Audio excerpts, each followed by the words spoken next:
Assalamualaikum warahmatullahi wabarakatuh. Bismillah, alhamdulillah, wassalatu wassalamu ala rasulillah sallallahu alaihi wasallam. Selamat bergabung, selamat berjumpa lagi di Hanguk Channel. Yang mana di channel ini kita akan belajar bersama untuk mempelajari tata bahasa Korea atau grammar bahasa Korea. Meskipun kita bukan pujangga yang pandai merangkai kata, namun setidaknya kita belajar tata bahasa untuk bisa berbicara.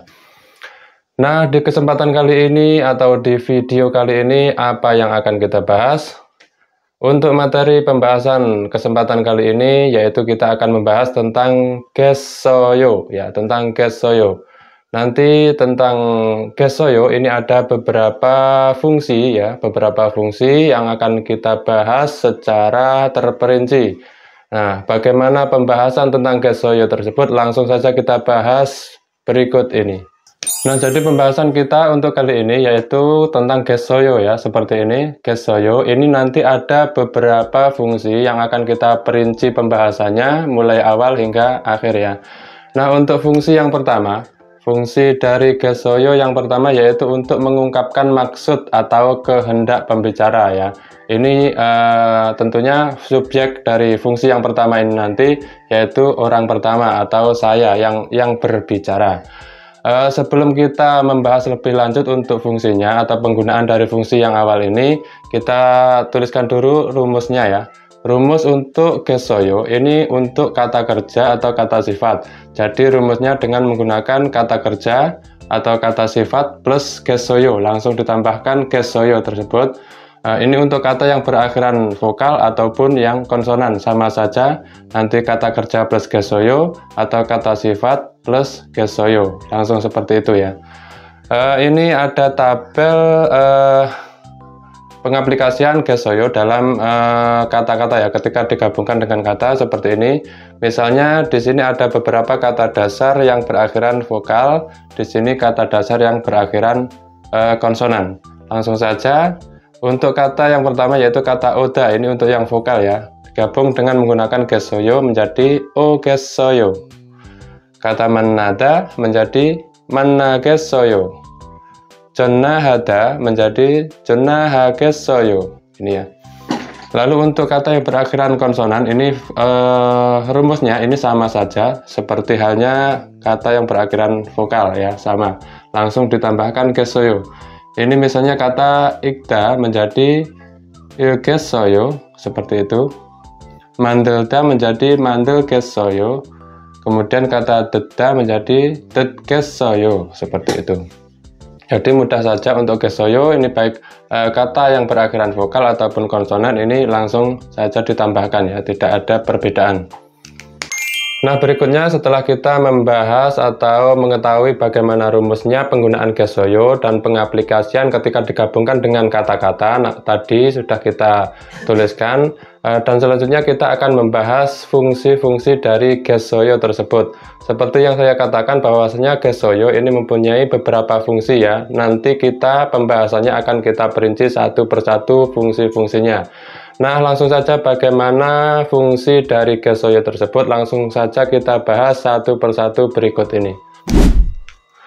Untuk fungsi gessoyo, untuk yang pertama yaitu untuk mengungkapkan maksud atau kehendak pembicara ya.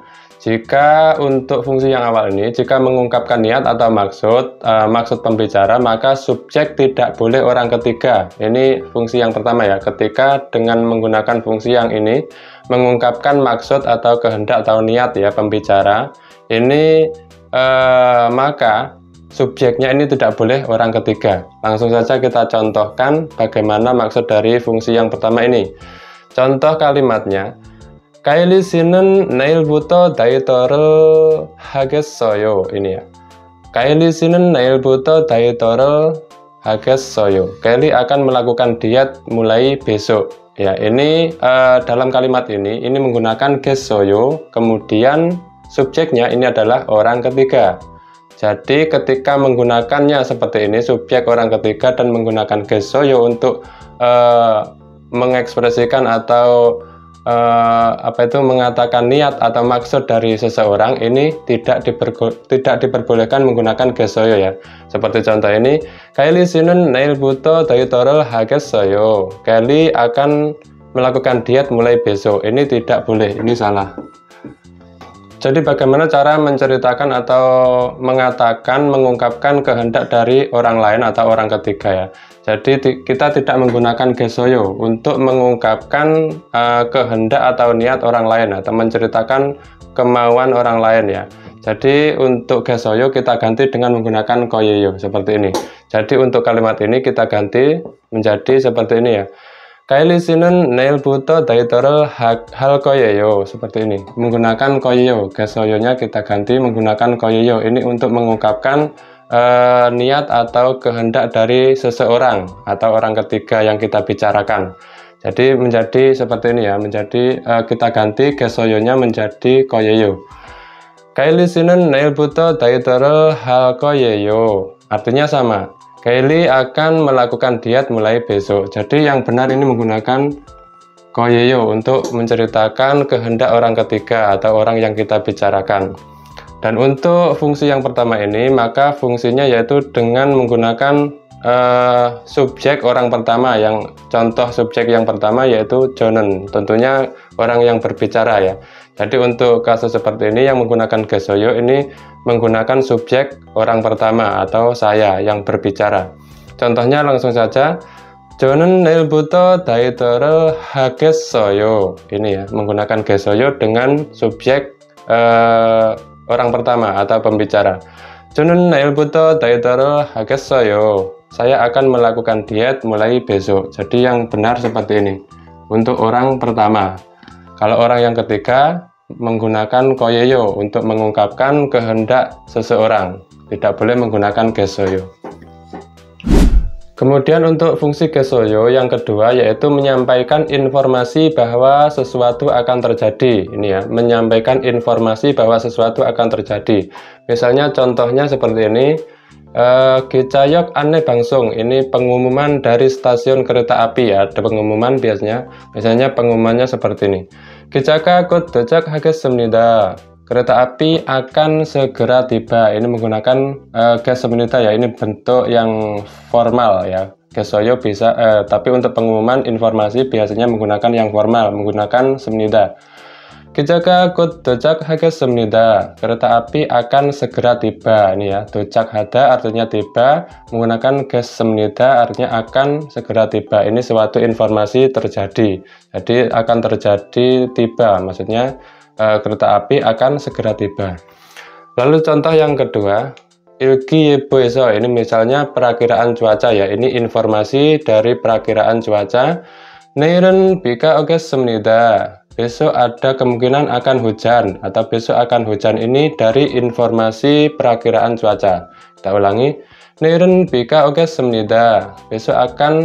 Besok ada kemungkinan akan hujan, akan turun hujan. Seperti ini sebuah informasi sesuatu akan terjadi. Ini fungsi dari gesoyo yang kedua. Ini bentuknya bisa, kalau informasi formal ini bisa berbentuk formal menggunakan semnida ya.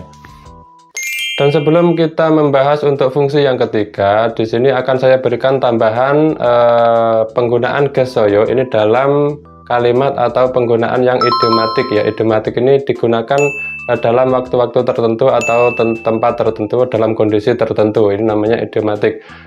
Dan di sini saya akan menambahkan beberapa kasus yang digunakan menggunakan gesoyo dalam beberapa kasus idiomatik.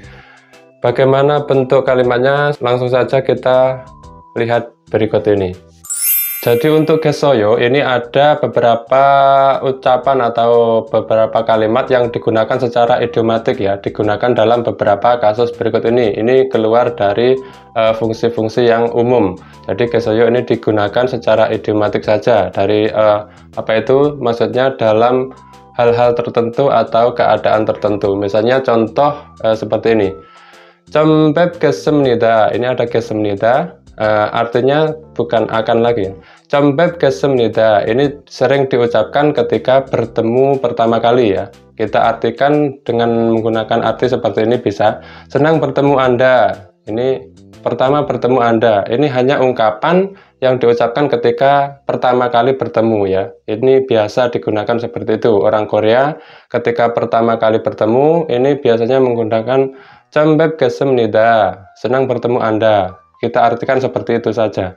Sebenarnya kalau kita artikan satu persatu ya tidak seperti itu, tapi ini hanya ungkapan secara idiomatik ya, ketika bertemu pertama kali ini ya menggunakan cembeb gesemnida seperti ini. Cembeb gesemnida, senang bertemu Anda atau pertama kali bertemu. Contoh lagi, jalmok gesemnida. Ini sering diucapkan ketika akan makan ya, kita dihidangkan makanan, maka kita menggunakan kalimat seperti ini. Jalmok gesemnida, aku akan menikmati makanan ini. Ya, seperti itu artinya. Kita artikan seperti itu ya, arti dalam arti idiomatik saja. Bukan arti yang kita seperti ini ya. Kalau kita artikan satu persatu ya tidak bisa. Karena ini hanya ungkapan yang berbentuk idiomatik, hal-hal yang tertentu saja seperti ini contohnya. Jalmok gesemnida, aku akan menikmati makanan ini, atau ini sebagai ungkapan terima kasih sudah menyiapkan makanan ini. Ini arti ekspresif atau arti yang ungkapan saja. Contoh lagi, 여러분 여기까지 알겠어요? Semuanya sampai di sini atau sejauh ini penjelasannya sudah paham. Ini menggunakan gesoyo, kata gesoyo atau gesemnika bisa. Ini juga sering diucapkan ya ketika menanyakan kefahaman. 여러분 여기까지 알겠어요? Semuanya sampai di sini atau sejauh saya terangkan ini sudah paham. Bisa dijawab menggunakan 아니요, 잘 모르겠어요. 잘 모르겠습니다. Bisa. Ini tidak, saya tidak mengerti. Ini menggunakan biasa menggunakan 모르겠어요 atau seperti 모르겠습니다. Bisa. Kalau sudah paham misalnya, 네, 알겠습니다. Ini juga bisa. Kita artikan ya saya sudah mengerti atau sudah paham. Seperti itu ya. Ini sering diucapkan ketika ditanya tentang kefahaman ya, atau paham tentang sesuatu seperti itu.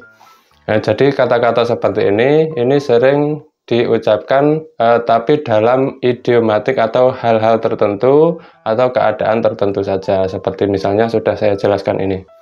Nah, selanjutnya saya berikan beberapa contoh kalimat yang menggunakan gesoyo untuk fungsi yang pertama dan kedua. Langsung saja kita lihat contohnya berikut ini. Contoh dalam bentuk kalimat untuk fungsi gesoyo yang pertama dan juga yang kedua. Kita untuk yang pertama ini contohnya, 올해는 담배를 꼭 끊겠습니다. Tahun ini saya pasti akan berhenti merokok. Ini ya, kenda ditambahkan 겠습니다 menjadi 끊겠습니다.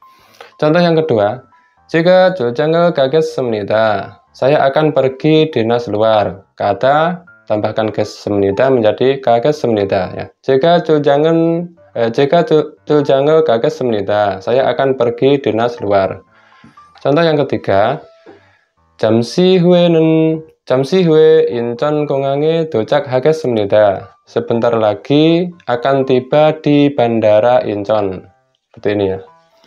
Di sini kita tambahkan lagi contoh dalam bentuk kalimat percakapan ya. Contoh A, B. A berkata, 왕단 씨, 지각하지 마십시오. 왕단, jangan terlambat. B menjawab, 죄송합니다. 내일부터는 일찍 오겠습니다. Maaf, mulai besok saya akan datang lebih awal. Ini ya, oda ditambah gesoyo menjadi ogesoyo atau 오겠습니다. 죄송합니다. 내일부터는 일찍 오겠습니다. Maaf, mulai besok saya akan datang lebih awal. Contoh yang kedua, A. 외국 손님들이 오셔서 통역이 필요합니다. Karena ada beberapa tamu asing, maka saya butuh penerjemah. B menjawab, 부장님, 그럼 제가 통역을 하겠습니다. Manajer, kalau begitu saya akan menerjemahkan. Ini ya. 통역 하다 ditambahkan 겠습니다 menjadi 통역을 하겠습니다 atau 통역 하겠습니다 sama saja. 부장님, 그럼 제가 통역을 하겠습니다. Manajer, kalau begitu saya akan menerjemahkan. Dan berikutnya kita akan membahas untuk fungsi gesoyo yang ketiga atau yang terakhir dari pertemuan kali ini. Bagaimana fungsi gesoyo yang ketiga? Langsung saja kita bahas berikut ini. Untuk fungsi gesoyo yang ketiga atau yang terakhir dalam pembahasan kita kali ini yaitu untuk menunjukkan ekspresi anggapan atau asumsi tentang situasi atau keadaan tertentu. Ya, ini untuk fungsi yang ketiga. Biasanya ini kita mengartikannya kelihatannya atau sepertinya seperti itu. Dan lebih banyak ini juga bisa masuk pada kata kerja ataupun kata sifat, tapi kebanyakan ini dalam kata sifat ya, untuk kata sifat untuk gesoyo yang menunjukkan ekspresi anggapan atau asumsi tentang situasi atau keadaan tertentu. Langsung saja contohnya seperti ini. Wah, masih gesoyo. Wah, kelihatannya lezat atau kelihatannya enak. Bisa kita artikan sepertinya enak, seperti itu ya. Itu adalah sebuah anggapan atau asumsi tentang sesuatu ya. Jadi untuk gesoyo yang fungsi yang ketiga ini adalah mengansumsikan sesuatu atau menganggap sesuatu itu bagaimana, seperti itu. Dari contoh ini masida ini adalah kata sifat ya, kata sifat artinya enak, lezat atau enak ya. Ini menggunakan gesoyo, jadi artinya kelihatannya lezat atau sepertinya lezat atau enak, seperti itu. Contoh berikutnya, 저 poster을 보세요. 재미있겠어요. Lihatlah poster itu, kelihatannya menarik. Ya, ini kata 재미있다 digabung dengan menggunakan gesoyo artinya kelihatannya menarik atau sepertinya, seperti itu ya, anggapan. 재미있다 kita tambahkan gesoyo menjadi 재미있겠어요, kelihatannya menarik. Jadi seperti ini ya. 저 poster을 보세요. 재미있겠어요. Lihatlah poster itu, kelihatannya menarik. Contoh lagi, 시원하겠어요. Kelihatannya menyegarkan atau sepertinya menyegarkan atau segar, seperti itu ya. Jadi untuk fungsi yang ketiga ini adalah beranggapan, menganggap sesuatu atau mengansumsikan sesuatu ya. Di sini kita tambahkan lagi untuk kalimat percakapannya ya, untuk gesoyo yang fungsi ketiga ya. Fungsi ketiga untuk kalimat percakapannya seperti ini. Ada A dan B. A mengatakan, 이번 주에 제주도로 여행 갈 거예요. Aku akan berwisata ke Pulau Jeju minggu ini. B menjawab, wah, 좋겠어요. 저도 가고 싶어요. Wah, sepertinya bagus. Aku juga ingin pergi. Ini ya, kata joda ditambah gessoyo menjadi jogessoyo. Jadi artinya sepertinya bagus, seperti itu ya. Kita contohkan lagi untuk yang kedua. Ada A dan B. A mengatakan, 이게 요즘 제가 배우는 한국어 책이에요. Ini adalah buku yang saya gunakan belajar bahasa Korea akhir-akhir ini. B menjawab, 어렵겠어요. Kelihatannya sulit ya. Ini ada 어렵다 ditambah gessoyo menjadi 어렵겠어요. Artinya untuk fungsi yang ketiga yaitu sepertinya atau kelihatannya, karena mengansumsikan sesuatu, menganggap sesuatu ya. 어렵겠어요. Kelihatannya sulit. Nah, demikianlah tadi untuk pembahasan kita kali ini atau pertemuan kita kali ini, yaitu tentang gesoyo, yaitu pembahasan kita tentang gesoyo yang sudah kita perinci bagaimana fungsi-fungsinya dan juga kita berikan beberapa contohnya. Semoga bisa bermanfaat untuk kita semua, dan dari saya apabila ada kesalahan dalam menjelaskan, saya mohon maaf. Akhirnya, wassalamualaikum warahmatullahi wabarakatuh.